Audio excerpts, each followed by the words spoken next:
ஆண்டவராகிய இயேசு கிறிஸ்துவின் இனிய நாமத்தினாலே உங்கள் யாவரையும் நான் அன்போடு வாழ்த்துகின்றேன், வரவேற்கின்றேன். இறைவேண்டல் செய்வோம். தாயும் தந்தையுமாகிய நல்ல கடவுளே, நாள் இந்த நேரத்திற்காக நாளுக்காக உமக்கு நன்றி செலுத்துகிறோம்.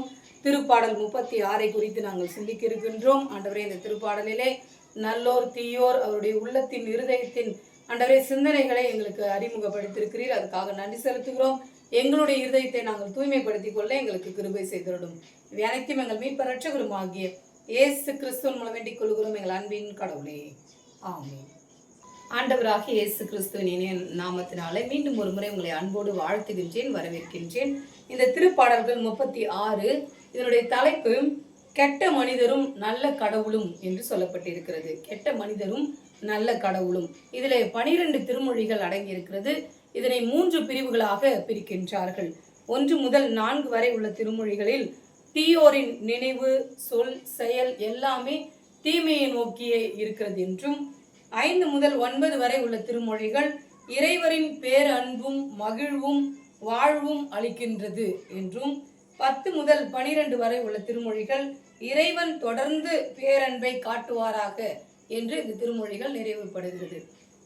இதனுடைய பின்னணியத்தை பார்க்கும் பொழுது தனி ஒரு அடியவரின் புலம்பல் பாடல் இது என்று சொல்லப்பட்டிருக்கிறது. அதோடு கூட இஸ்ரவேல் சமூகம் திருவிழா காலங்களிலே இந்த திருப்பாடலை பாடியிருக்கலாம் என்ற ஒரு கருத்தும் இருக்கின்றது. இத்திருப்பாடலை 2 பகுதிகளாக பார்க்கலாம். முதல் பகுதியாக தீய மனிதர் அவருடைய கொடும் செயல்கள் அநீதிகளும், இரண்டாவதாக கடவுள் அருளும் அன்பும் அவருடைய இரக்கத்தையும் சொல்வதாக இருக்கின்றது. முதல் பகுதியிலே புலம்பல் பாடலாகவும், இரண்டாவது பகுதி அறிவுரை பாடலாகவும் அமைந்திருக்கின்றது.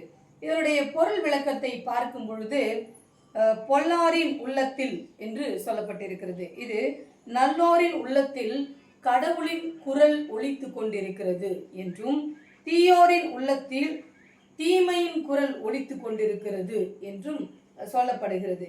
இந்த குரல் எந்த அளவிற்கு அவர்களுடைய உள்ளத்தில் ஒலித்து கொண்டிருக்கிறது என்றால், தீயோர் எப்பொழுதும் தீமையான காரியங்களையே சிந்தித்து கொண்டிருக்கிறார்கள் என்றும், நல்லோர் கடவுள் காட்டிய வழிபடி கடவுளுடைய குரலையே உள்வாங்கிக் கொண்டிருக்கிறார்கள் என்றும் இந்த திருப்பாடல் சொல்லுகிறது.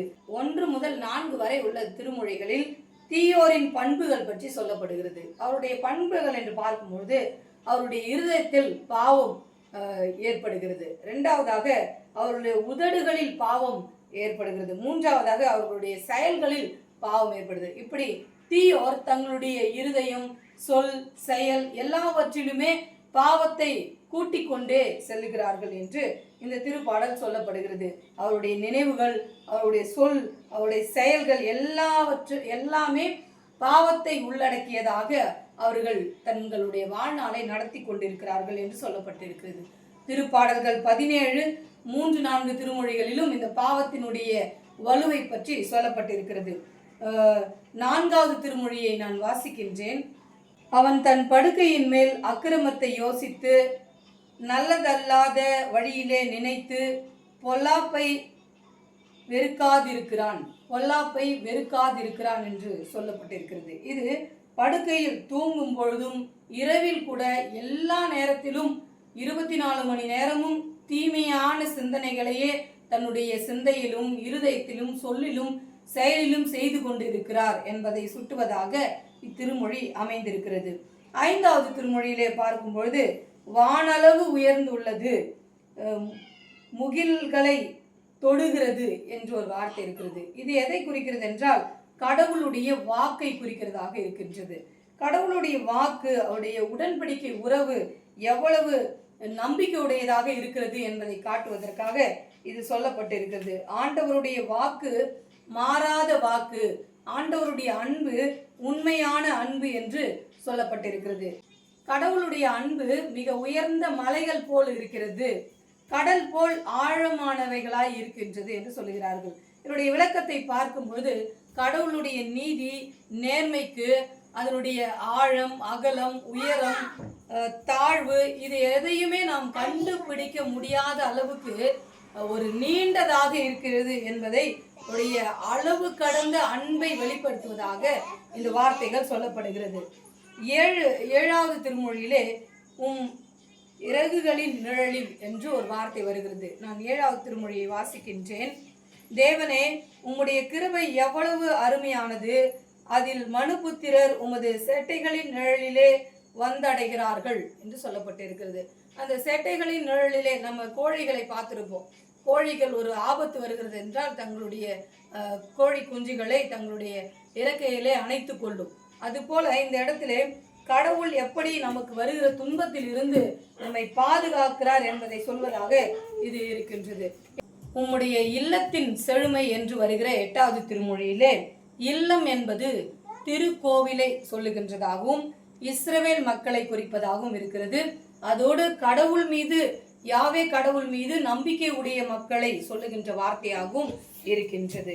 இதிலே டோகன் என்ற எபிரேய வார்த்தைக்கு எண்ணெய், கொழுப்பு, ஊட்டமுள்ள உணவு, நிறைவு தரும் ஆன்மீக உணவு, இறைவன் அளிக்கும் வலிமை என்றெல்லாம் சொல்லப்பட்டிருக்கிறது. இதனை நீதிமொழிகள் 9:9, யோபு 36:16, ஏசாயா 55:22, திருப்பாடல்கள் 65:11, எரேமியா 31:14 இந்த திருமொழிகள் எல்லாம் கடவுள் கொடுக்கிற இந்த உணவு எதை சொல்லுகிறது என்றால் இவை அனைத்தும் அவருக்கு பலி கொடுக்கிற பொருட்களுக்கு பயன்படுத்துகிற பொருளாக இருக்கலாம் என்று சொல்லப்பட்டிருக்கிறது. உமது பேரன்ப நீரோடை என்பது எருசலேமில் இருந்து கீகோன் ஊற்று நீரோடைகளை குறிக்கிறதாக இருக்கிறது. இது இறை பிரசன்னத்தை குறிப்பதாகவும் நல்வாழ்வு, அமைதி, மகிழ்ச்சியை குறிப்பதாகவும் இந்த நீரோட்டம், வேகமான நீரோடை என்பதெல்லாம் குறிக்கிறதாக இருக்கிறது. 10வது திருமொழியிலே உம்மை அறிந்தோர் என்று சொல்லப்படுகிற வார்த்தை கடவுளை வழிபடுகிற மக்களை குறிப்பதாக இருக்கின்றது. நிறைவாக கடவுளின் நீதி நம்மை எந்த தீமையிலிருந்தும் விடுவித்து மீட்கும் என்பதை இந்த திருப்பாடல் உறுதியளிக்கின்றது. அவரின் பேரன்பு நமக்கு அடைக்கலம் கொடுக்கின்றதாக இருக்கிறது. கடவுள் நம் மீது வைத்த அன்பு என்பது நமக்கு பாதுகாப்பை கொடுக்கின்றதாகவும் நம்மை மீட்கின்றதாகவும் இருக்கிறது என்பதை இந்த திருப்பாடல் நமக்கு வலியுறுத்துகிறது. பழைய ஏற்பாட்டு காலத்தில் யாவே கடவுள் இஸ்ரவேல் மக்களோடு செய்து கொண்ட அந்த உடன்படிக்கையின் அன்பை இயேசு கிறிஸ்துவும் நம்பிக்கையோடு நமக்கு அந்த உடன்படிக்கையை வலுப்படுத்துகின்றதாக இருக்கிறது. இந்த திருப்பாடல் எவ்வித துன்பத்தில் இருந்தாலும் தீய வழியில் நாம் நடக்கக்கூடாது, கடவுளின் நல்வழியில் நடந்து கடவுளின் குரலை நாம் பெற்றுக்கொள்ள வேண்டும் என்று இந்த திருப்பாடல் நமக்கு வலியுறுத்துகிறது. இதிலே 2 திருமொழிகளை நாம் மையமாக கொண்டு இந்த திருப்பாடல் அமைந்திருக்கிறது. இறைவா, உமது பேரன்பு எத்தனை இனிமையானது என்ற 7வது திருமொழியும், ஆண்டவரே, வாழ்வு தரும் ஊற்று உம்மிடம் உள்ளது என்ற 9வது திருமொழியும் இத்திருப்பாடலினுடைய மையமாக அமைந்திருக்கிறது. இந்த திருப்பாடல் வழியாக நாம் தீயோரின் குரல்களை கேட்காமல், தீய எண்ணங்களை உள்ளத்தில் வைக்காமல், நம்முடைய இருதயத்தின் குரல், கடவுளின் குரல் எப்பொழுதும் கேட்கும்படியாக வாழ்வோம். ஆண்டவர் தாமே இத்திருமொழிகளை ஆசீர்வதிப்பாராக. ஆமீன்.